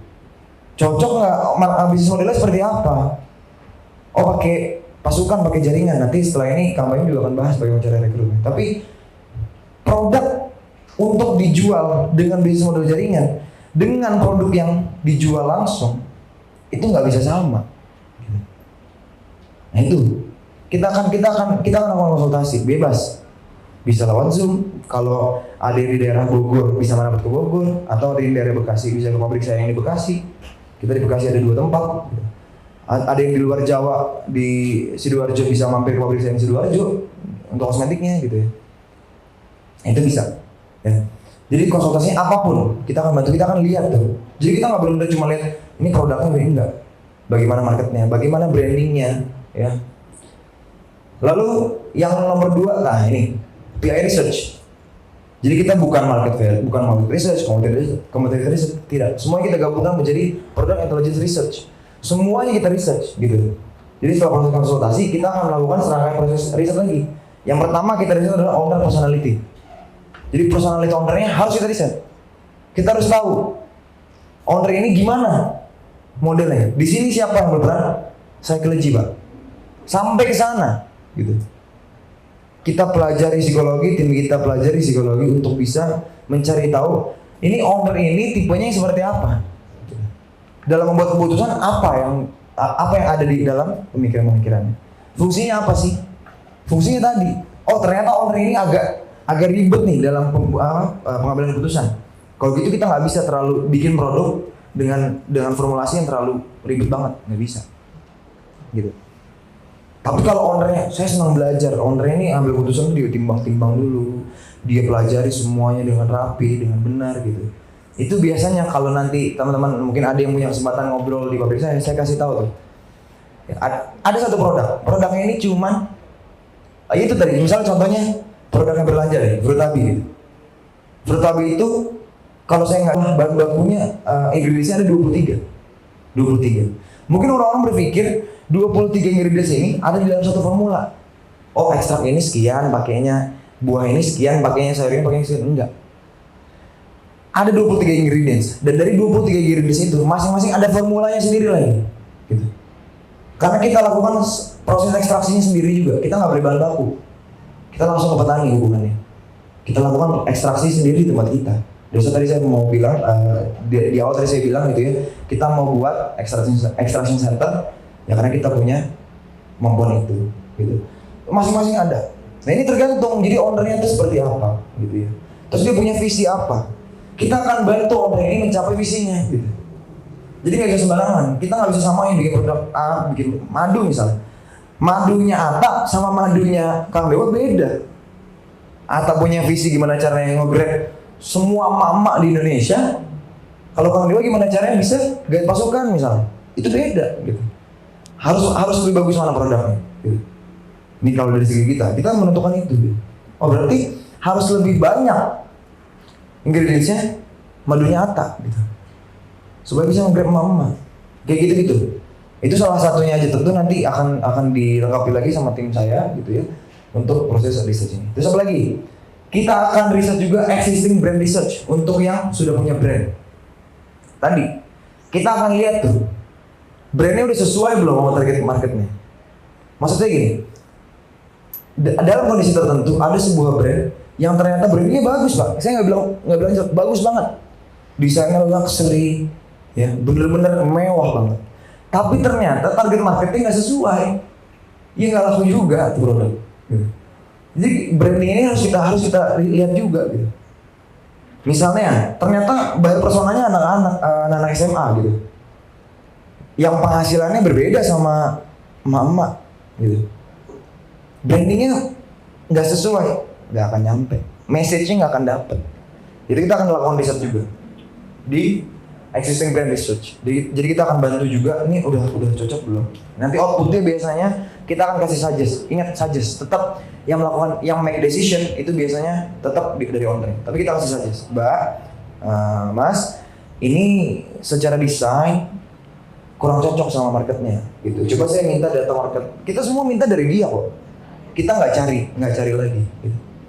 Kita minta buyer personanya, dia gitu. Kita minta data desainnya, semua konsep produknya kita minta, lalu kita lakukan validation gitu. Kita sebar gitu dengan sama seperti yang tadi, buyer personanya seperti apa, kita sebar ke mereka, match atau unmatch. Oh ternyata unmatch, ya kita kasih tahu nih hasil unmatch. Bilangnya mau diganti, brandnya dirubah, brandingnya, atau produknya diganti gitu. Dan ternyata banyak yang memilih untuk, aduh brandingnya kalau saya dirubah mas, repot nih, produknya aja saya tambahin, dirubah produknya. Dia rubah produknya, meledak pak, karena fit, gitu. Cocok gitu. Nah, market research of course, kita juga provide market research, ya sama. Di dalamnya juga udah termasuk competitor research dan segala macamnya. Ya kita biasa akan kasih deck juga. Baru terakhir product research. Oke, so dari semua hal ini udah dikumpulin datanya, terus produk yang seperti apa yang harus kita buat. Nah produk seperti apa ini itu juga akan ada di konsultasi.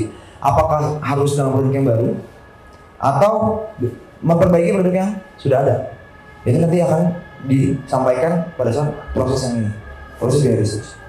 Tujuannya apa? Dibuat PI research ini, ya, yang paling important adalah DNA. Jadi produk yang unggulan itu adalah produk yang punya DNA, gitu. Jelas, gitu. Benar-benar brandingnya pas, ya, rasanya enak, marketnya jelas siapa yang beli dan benar-benar dia yang beli, produknya laku, gitu. Nah itu enak banget jualannya kalau udah kayak gitu tuh, gitu. Ya. Terus yang nomor 3 kita akan masuk setelah proses nomor 1 dan nomor 2 kita akan masuk proses namanya PR formulation and innovation. Jadi kita akan membuatkan formulasi yang spesial dan konsep yang menarik untuk Anda. Tadi ya saya sudah cerita all about concept and formulation. Jadi kita buat formulasi yang memang khusus hanya untuk satu brand aja. One formulation only for one brand. Untuk menjaga eksklusivitas. Karena saya tahu walaupun masnya bikin di pabrik saya, Mas juga bikin pabrik saya, pengen nggak sama di pasar? Enggak. Dan itu yang terjadi sekarang sebenarnya, dan kita nggak sadari. Saya tidak menjelekan industri itu ya, tapi itu yang terjadi. Pernah lihat iklan Maklon kosmetik 100 piece? Pernah? Ya. Saya kebetulan anggota HIPMI juga, saya ketemu juga dengan ya adalah satu orang yang viral gitu ya. Beliau baru mengeluarkan paket 8 juta, 12 juta jadi pengusaha skincare gitu. Dan saya tanya gitu, ini gimana cara bisa begini nih? Ngacurin pasar banget nih. Gitu. Oh ternyata dikumpulin pak, dikerja sama dengan satu pabrik, dia maklumin tuh, beli langsung 10.000 jebret. Di satu paket tadi day cream, night cream, toner, facial wash, serum dibeli 10.000. Tapi white label gitu. Nah, makanya dipakai kuota. Oke, ada 100 orang. Iya. Sama pak, produk anda semua nih A, B, C, D itu semua sama. Gitu. Di Bepom, kok beda-beda? Jelas. Karena kan ngambil dari pabriknya white label. Di Bepom walaupun komposisi produk A dan B sama, keluar aja. Gitu. Sama aja. Gitu. Nah Nah itu nggak disadari. Dan saya riset juga ke pabrik yang lain. Bahkan saya datangin pabriknya langsung. Saya nggak kepikir tuh, saya dari dulu ngerjain produk kolagen gitu ya, bisa 100 piece, 100 saset, bukan 100 box, 100 saset kolagen. Bayangin, kalau satu sasetnya 2.500 HPP-nya, kali 100, nggak masuk akal ya. Saya datangin pabriknya langsung, yang tertera di sana. Dan setelah saya datang, ini nggak ada pabriknya ternyata. Dan cara mainnya sama begitu juga. Dia beli bulk, balok bahasanya, berapa kilo? Ya, jadi white label, nanti dia beli flavor lagi tambahan. Jadi base-nya sama, tinggal ganti-ganti aja rasanya. Gitu. Kalau di kosmetik, karena nggak ada rasa, paling cuma perfume, itu yang diganti. Tapi yang terjadi sekarang yang 100 itu nggak ada yang diganti sama sekali. Gitu.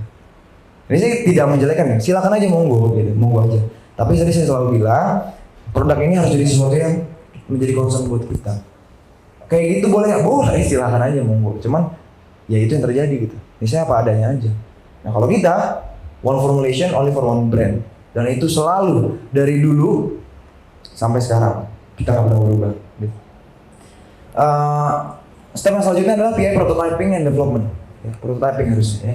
Jadi kita akan membuatkan prototype-nya berdasarkan konsep dan promosian tadi. Sekaligus kita akan lakukan validation. Jadi kita yang akan lakukan semuanya.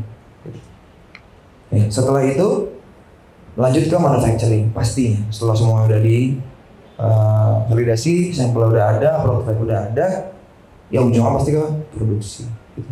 Jadi maklum di Atlet udah dapat semua itu gitu. Biayanya berapa? Ya nggak ada. Teman-teman budgetnya berapa? Gitu. Sama kayak produk lain. Budgetnya sekian, mau bikin produk ini, MOQ-nya sekian. Nah cuma kita MOQ-nya memang agak lebih tinggi. Kita nggak mau ambil pasar itu tuh. 100 piece kita enggak. Kita start dari 5.000 gitu, per piece-nya. Gitu. Ya itu tentunya sebetulnya open for negotiation gitu. Saya nggak ngerti, mungkin itu lebih banyak ke tim, tapi itu terjadi gitu. Fungsinya apa? Untuk menjaga eksklusivitas itu. Gitu. Kalau kita kerja yang murah-murah, ini agak ngeri pak. Gitu. Di manufacturing. Jadi datang ke Atlet semuanya dapat. Terus development fee-nya berapa mas? Biasanya kalau saya mau maklon, saya mau bikin sampel bayar. Kita nggak ada. Kita nggak ada yang bayar. Karena tadi consultation free. Gitu. Asal maklon ya gitu ya. Tapi kalau karena kita ada dua layanan, ada maklon, ada hanya konsultasinya aja. Itu memang beda. Kalau orang konsultasi belum tentu dapat maklonnya, tapi kalau langsung ke maklon semuanya dapat. Jadi gitu. Nah ini our service. Program Intelligence Partnership. Jadi kita bisa menjadi partner. Ini sifatnya subscribing. Jadi monthly biasanya gitu ya. Kita akan temenin, ya, kita akan menjadi partner gitu. Kita setiap bulan akan kita update tuh. Oh ini. Walaupun untuk sekarang mainnya kami di dua industri itu yang memang kami kuasai dari dulu. Healthy wellness and beauty product. Gitu. Itu specifically what our service is gitu ya. Itu di product intelligence partnership. Jadi contohnya kayak tadi tuh kayak something, kayak Aurel bikin produk-produk itu memang berpartner dengan kami. Gitu. Maklonnya harus di Atlet nggak harus. Kalau ambil produk intelligence partnership nggak harus maklon di kita gitu.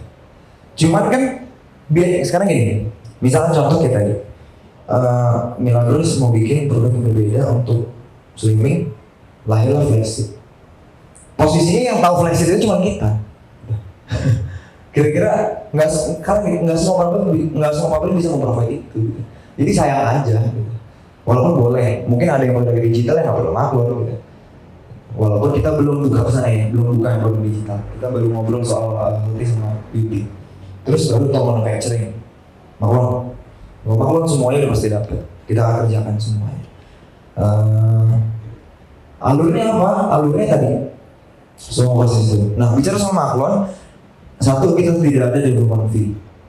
Jadi mau bikin sampel bebas, gitu ya. Nggak perlu bayar development fee ke kita, nggak perlu. Revisinya berapa? Revisinya tadinya limited. Gitu. Karena saya dulu biasanya limited, tapi karena kita harus punya SOP gitu ya. Sekarang revisi maksimal 5 kali. Setelah 5 kali baru bayar. Tapi jarang banget ada yang revisi lebih dari 5 kali, jarang banget. So kita topnya adalah revisi maksimal 5 kali gitu. Terus untuk apa lagi? Sampling misalnya. Berapa lama? Itu biasanya sekitar 7-14 hari tergantung. Bahannya apa segala macam ya itu nanti kita bisa obrolin pada saat konsultasi. Intinya ini adalah servis utama kami ya. Benar-benar kita fokus untuk membantu para business owner benar-benar bisa punya program unggulan. Dan setelah makro selesai tadi saya bilang, ini makro udah kelar nih, udah jadi, udah produksi, makro udah keluar, mau dirilis gitu.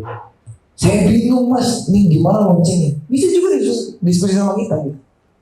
Ya, bisa juga. Jadi one stop service solution, ya ada gitu. Ya. Termasuk Bepom, Haki, kalau mau dibetul juga kita semua bisa. Hal segala macam. Ini our facility. Jadi of course kita punya research and development lab. Itu lab utama kami. Lokasinya ada di Sentul Industrial Center. Yang saat ini saya setiap hari ke sana. Ada di lokasi di Sentul. Terus ada extraction center juga. Saat ini extraction centernya masih nyambung, masih satu fasilitas barengan sama pabrik saya di Sentul. Jadi belum terpisah. Nanti yang saya mau buat itu terpisah dari sini. Fungsinya apa extraction center? Jadi kita benar-benar ekstraksi itu sendiri. Kalau mungkin teman-teman ada yang punya kenalan, misalnya mau jadi agent apa bisa juga punya kenalan sama pabrik. Kita juga mensupply kebutuhan untuk ekstraksi bahan bakunya. Jadi kita jual raw material. Ya. Terus kita punya functional food factory. Functional food seperti apa tadi?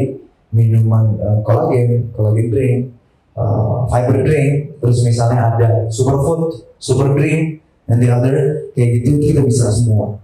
Gitu di functional food factory kita. Tapi sediaannya saat ini baru sediaan serbuk dan COD.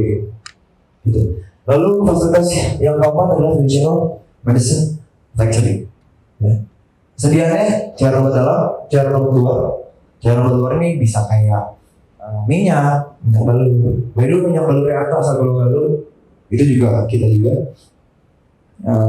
Essential oil itu semua juga. COD, madu, drops, insomnia drops misalnya. Nah, itu semua COD. Lalu kapsul, slimming kapsul, apapun yang mengenai kapsul, bahkan produk-produk tematik untuk beberapa penyakit-penyakit degeneratif misalnya, itu juga. Terus cosmetics factory of course, ini yang sekarang lagi kita bangun. Skincare untuk personal care, dekoratif kita buat, gitu. Nah, tadi kita bicara soal value, ada beberapa value-nya kan. Ini mungkin sekalian bentuk sesi juga. Jadi value yang pertama adalah kita benar-benar jaga halalnya ya halal total. Maksudnya gimana? Di sini ada pernah belajar tentang ekstraksi, pasti pernah ya kita semua belajar ekstraksi. Ekstraksi yang paling menghasilkan zat aktif yang paling bagus itu dengan menggunakan alkohol. Kita bicara sama halal. Saya nggak mau pakai alkohol. Habis saya nggak mau pakai alkohol.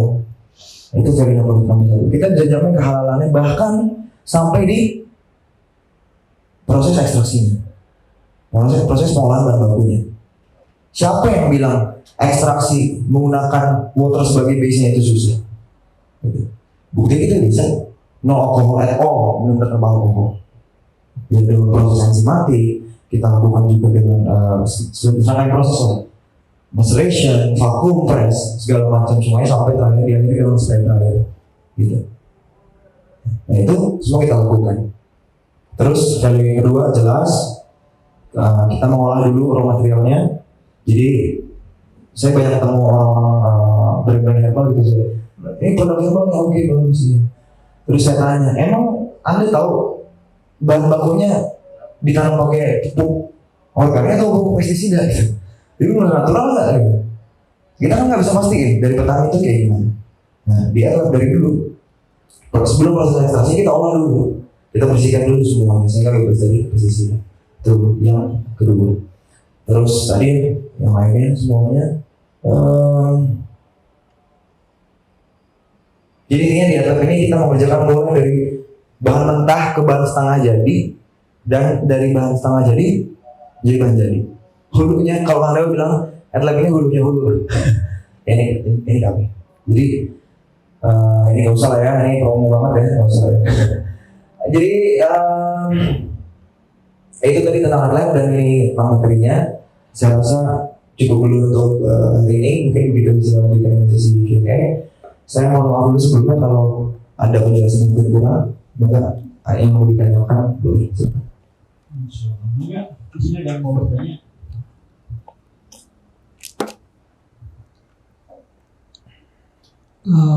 Makasih pencerahannya, Kang. Siap.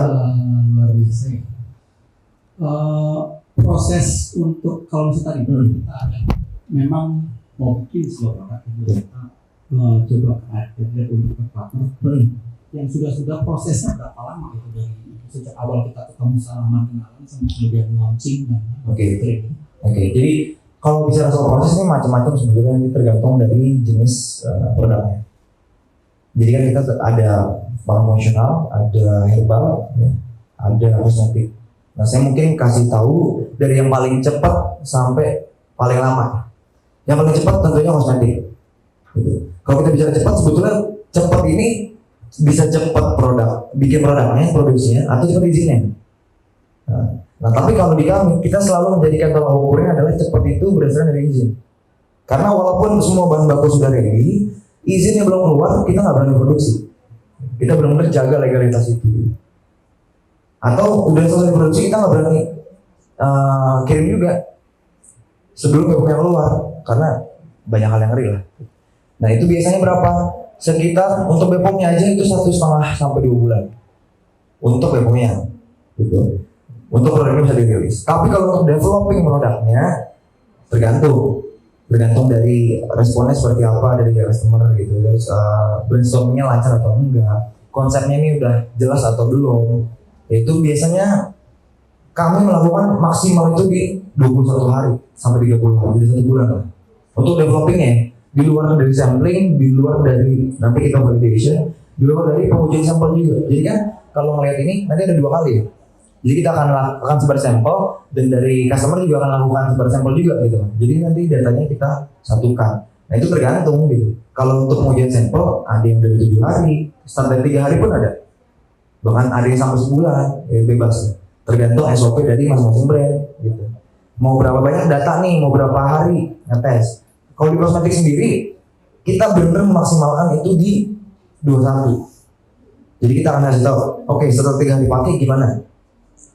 Dengan catatan dipakainya bener ya. Terus hari ke 3 sampai 7 gimana? 7 14 gimana? 14 21 gimana? 21 30 gimana? Gitu. Jadi maksimal kita set di 30 kalau untuk kosmetik. Gitu. Kalau untuk functional foods itu sedikit lebih lama daripada kosmetik. Misalnya kayak minuman kolagen, minuman fiber. Kenapa lebih lama? Biasanya pengajuan baru BPOM-nya ini sekitar 4 sampai 6 bulan BPOM. Lalu kalau untuk developing, kita aja serasa biasanya. Aja serasanya yang agak lama, sama taste. Ya, maksudnya feelingnya, experience-nya itu juga lama. Berarti semua tergantung dari brainstormingnya sama komunikasinya. Antara kita, ini antara pihak adlab dengan pihak customer lancar atau enggak. Gitu. Kalau tradisional lebih lama lagi. Paling cepat 6 bulan, paling lama 12 bulan. Gitu. Tapi kalau saya boleh kasih saran dari 3 jenis produk tadi, yang paling benar-benar bisa memberikan kebanggaan buat kita adalah tradisional. Walaupun izinnya lama. Karena ketika kita bisa menyembuhkan orang lain, membantu mereka menyembuhkan orang lain, punya kebanggaan sendiri.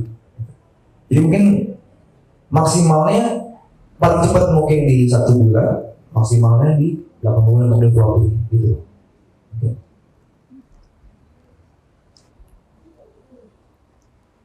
Kalau tadi yang MOQ 5.000 ya? Itu sekali batch produksi atau ordernya memang minimal? Enggak Pak, itu untuk kalau saya nggak salah untuk order pertama misalnya. Jadi saya lagi memastikan di 5.000 atau justru lebih kecil gitu. Saya 5.000 tapi mungkin bisa start dari 3.000 mungkin.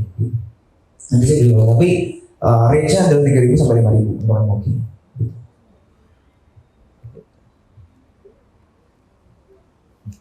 Mungkin ada yang mau nanya lagi?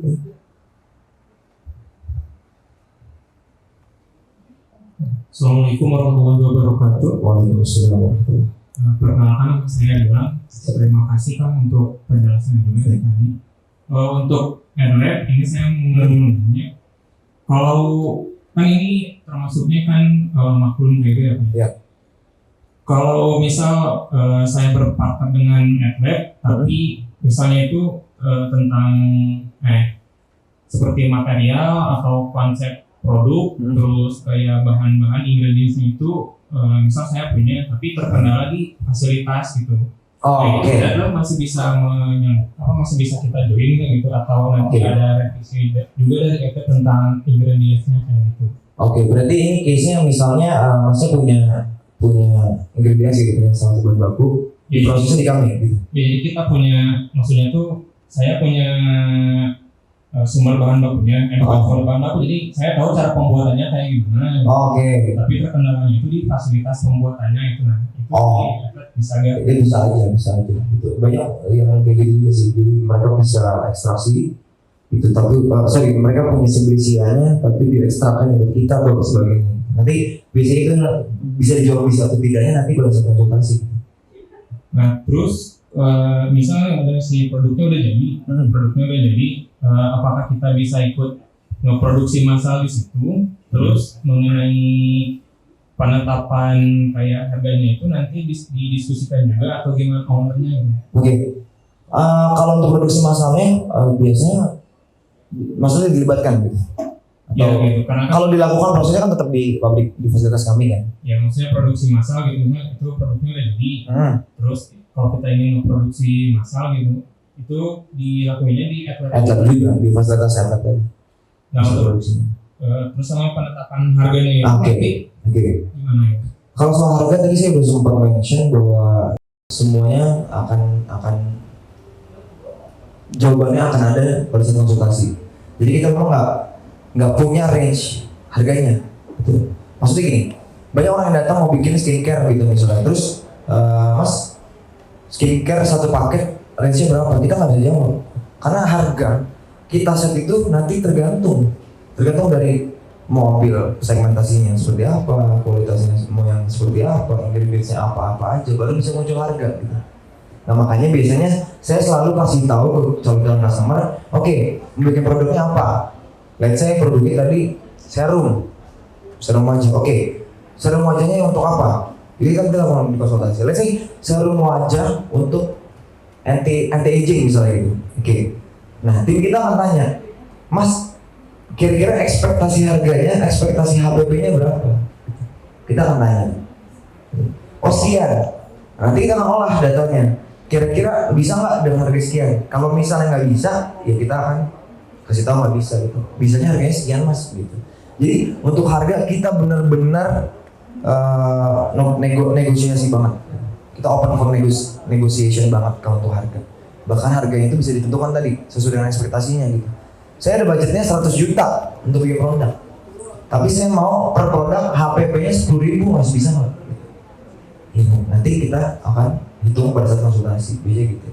Jadi sebisa mungkin untuk teman-teman yang nanti akan datang ke AdLab, kasih tahu budgetnya berapa. Karena kita akan buat sesuaikan dengan itu. Jangan sampai oke, ya boleh sih, boleh banget. Justru malah itu menjadi nilai plus ya, dan kita lebih leluasa bekerjanya. Bikinnya produk yang terbaik Mas, harganya bebas. Itu ada yang kayak gitu. Tapi lebih baik lagi kalau kita develop di awal, sampaikan aja budgetnya berapa, supaya kita bisa lebih enak nanti untuk developnya. Gitu. Kalau soal harga ya. Termasuk layanan yang lain, harga yang lain juga. Terima kasih Mas. Sami-sami. Ada yang mau bertanya lagi? Bismillah. Yang pertama tadi kan sebelumnya akan perkenalan dulu kan, lebih bergerak di belakang layar. Nah, yang ingin saya tanyakan yang pertama adalah lebih baik brand dulu atau personal branding dulu, karena kemungkinan kalau misalnya kita di layar belakang memungkinkan personal branding kurang. Lalu yang kedua, secara mungkin kebanyakan orang atau di Indonesia secara nalar umur 22 tahun dengan membangun 5 pabrik itu akal.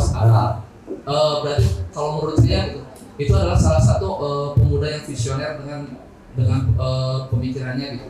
Nah, jadi lebih baik kita memiliki satu satu brand dengan berkembangkan satu brand dulu, atau lebih baik kita menambah brand yang lain sehingga berjalan bersamaan? Terima kasih. Menambah gedein brand dulu atau nambahin brand yang lain dulu? Mungkin saya jawab dari yang pertama dulu, dari brand produk dulu ya, yang saya tahu gitu, atau personal branding dulu gitu. Karena kalau di belakang layar berarti personal brandingnya nggak bagus, ya benar. Makanya saya sekarang lagi berusaha membangun personal branding gitu, karena belum banyak yang tahu saya. Gitu. Ya mungkin baru sekarang ini aja gitu. Orang mereka dewa, orang banyak tahu saya sebagai penyanyi, bukan sebagai pebisnis. Gitu. Tapi itu resiko yang memang saya pilih gitu. Nah, kalau masih mau gedein personal branding dulu, itu lebih bagus gitu. Karena apa? Di akhirnya kayak Kang Dewa sekarang gitu. Banyak justru malah bisnis yang cari dia, bukan dia cari bisnis gitu. Beda sama kita, beda sama saya gitu. Yang memang ngejarnya dari brand dulu, dari bisnisnya dulu. Nggak peduli kita harus kenalin orang di belakang PT ini siapa, nggak peduli gitu. Yang penting bisnisnya bisa jalan. Nah akhirnya setelah ini kan bisnis itu apalagi di zaman sekarang butuh icon kan, butuh orang yang bisa bawa pasar, bisa bawa masa. Nah setelah ini akan di situ. Jadi saya nggak berani bilang bener atau salahnya yang mana, tapi masing-masing pilihan. Itu di bisnis, Kang Dewa kan selalu bilang di dalam bisnis nggak ada yang benar atau salah, monggo bebas. Tapi masing-masing ada konsekuensinya gitu. Kalau ditanya, terus cenderung yang mana? Kalau saya lebih cenderung bisa personal branding dulu, sambil tetap jalan bisnis-bisnis yang lainnya. Kalau saya. Terus yang kedua mengenai pabrik, itu betul tadi. Makanya tadi di awal bilang umur 20 tahun punya pabrik, kayak nggak masuk akal gitu. Makanya saya klarifikasi bahwa memang ya saya nggak mau denial, mau orang bilang oh ini pasti anak orang kaya nih. Ya iya gitu. Cuman jadi anak orang kaya juga nggak gampang gitu. Apalagi kami nerusin bisnis orang tua dan bisa mengembangkan serta mengkapitalisnya lagi, mempertahankan kesuksesannya, mengembangkan sampai banyak orang lebih banyak orang lagi yang bisa merasakan manfaatnya. Itu juga nggak gampang, sama challenge-nya dengan membangun bisnis dari nol. Gitu. Buat saya, ini masing-masing punya posisi challenge masing-masing. Gitu. Ya, kalau dibilang nggak mungkin, here I am now gitu. Nggak ada nothing is possible gitu. Kalau kita, saya nggak percaya mudah-mudahan. Gitu. Saya bukan tipe orang yang mudah-mudahan tuh nggak ada. Kalau kita berusaha pasti bisa. Kita tapi balik lagi. Nanti yang pasti paling utama tergantung Allah aja. Gitu atau enggak gitu. Kalau kata Allah pun ya gampang. Dan yang saya lakukan itu bukan bangun. Yang saya bangun satu cuma pabrik aja. Jadi tadinya pabrik gedung pabriknya itu cuma kepake sedikit. Saya bangun lagi, saya maksimalkan, saya perbesar lagi. Itu di arahnya saya. Gitu. Saya maksimalkan tanah 10.000 meter itu saya maksimalkan. Gitu. Nah tapi pabrik-pabrik yang lain saya nggak bangun. Justru itu. Ini strategi nih. Gitu. Untuk kita punya sesuatu kita nggak mesti bangun dari awal. Gitu. Kalau saya mau punya banyak pabrik, intinya kan harus ada pabriknya, kan gitu aja. Tapi pilihannya saya mau bangun itu pabriknya atau saya beli pabrik orang kan gitu. Nah karena saya mau jalan lebih cepat, saya cita-cita 3 tahun lagi umur 25 pengen pensiun gitu ya, belum pensiun sih, ya pengen udah masih income lah gitu. Ya mendingan saya beli gitu. Bisa akuisisi gitu. Nah barengan sama Kang Dewa juga saya akuisisi juga. Jadi kita fokus ke akuisisi pabrik gitu. Jadi kita nggak perlu bangun lagi dari awal, kita nggak perlu bikin manajemen lagi dari awal, nggak perlu. Kita akuisisi. Nah, itu strategi. Dan biayanya itu mungkin kelihatannya besar di awal Pak. Tapi sebetulnya jatuhnya lebih murah. Di zaman sekarang kita mau beli pabrik, beli loh, kita bicaranya bukan kontrak. Dengan luasan 1.000 meter misal, berapa duit Pak? Gitu. Lalu kita bekerja sama dengan partner lagi. Makanya konsepnya adalah juga cari partner yang benar-benar bisa berpartner dengan kita, yang tulus gitu, benar-benar dia mau ngikutin kita, dia tahu visi kita, satu visi, satu value, gitu ya. Kalau Kang Dewa bilang extreme collaboration tuh checklistnya banyak, nah itu. Ketika ketemu owner pabrik kayak gitu dan kita negosiasi harga, deal, wes. Jadilah saya punya satu pabrik. Begitu seterusnya sampai ke pabrik yang ke-5. Jadi itu almost strategi aja gitu. Ya, terus yang terakhir tadi apa yang tadi brand apa udah terjawab? Ya mungkin kayak gitu. Oh tadi saya dengar ada punya satu brand dengan gede brand-brand yang lain. Fokus dulu sih menurut saya. Gitu. Gitu sih mungkin kira-kira. Nanti kita bisa ngobrol lah after ini. Insyaallah. Terjawab. Ada yang mau ini terakhir? Waalaikumsalam. Kan sama tanya untuk di strategi bisnis Mas ini, karena Mas kan tidak dari nol ya, jadi akuisisi kan. Iya. Artinya kalau yang saya pahami dari strategi bisnis kurva S itu, berarti Mas itu sudah posisi di tengah-tengah ya. Iya. Lalu untuk yang tadi produk baru itu, memang sudah mencapai di titik puncak. Iya. Nah, podcast itu pada setelah di puncak itu bisa menurun. Betul. Untuk di strategi produk Mas ini, untuk di kasus misalnya di produknya baru ini, strateginya gimana? Oke. Untuk menghadapi kelandai itu. Oke. Terima kasih. Oke, jadi ini pertanyaannya yang menarik banget nih. Roh pada saat itu bisa mencapai penjualan 100.000 botol per bulan. Nah, pada saat Roh menyentuh titik tertingginya sebelum menyentuh titik tertinggi itu, saya udah kasih tahu sama tim, saya udah kasih tahu sama Atta, bro, ini penjualan kita naik terus nih. Waktu itu kalau nggak salah belum nyampe 10.000 bahkan. Jadi saya juga nggak expect bakalan ada penjualan sampai segitu banyaknya. Gitu. Yang saya expect adalah, yang saya baca adalah ini mengalami kenaikan nih, terus naik tiap harinya. Gitu. Saya bilang sama Atta dan sama tim, bro, ini ada kenaikan. Gitu. Saya yakin ini pasti akan menyentuh all time high-nya gitu. Pasti akan menyentuh benar-benar titik tertinggi nih. Pasti. Tapi yang lebih pasti lagi adalah decline. Jadi sebelum produk itu nyentuh titik tertinggi, saya udah kasih tahu, ini kita pasti decline, pasti. Gitu. Bahkan bukan cuma decline. Sekarang kita sudah tidak meneruskan lagi loh. Gitu. Ya, bukan karena rugi dan lain-lain, karena memang ada beberapa permasalahan di manajemen yang akhirnya memutuskan untuk kita nggak usah jalanin lagi loh.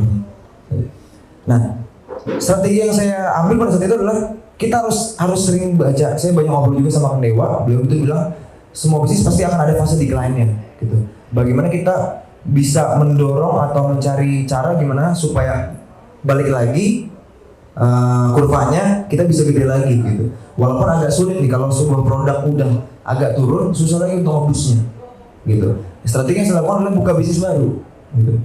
Nah makanya tadi akuisisi pabrik itu jadi salah satu strategi bisnisnya juga, gitu. Karena saya rasa, saya mulai dari brand kan, dari Roh gitu. Saya tahu Roh ini akan decline. Sebelum sampai nyentuh titik tertinggi, saya udah bikin bisnis lagi baru, gitu. Bisnis baru. Dan di Rohnya pun saya siapin produk-produk baru, gitu. Jadi nggak cuma itu kan satu produk, kita bisa satu produk. Gitu. Saya di Rohnya saya siapin produk yang baru lagi karena saya tahu ini pasti akan decline. That's why tadi saya bilang bahwa kewajiban bisnis owner adalah dia yang paling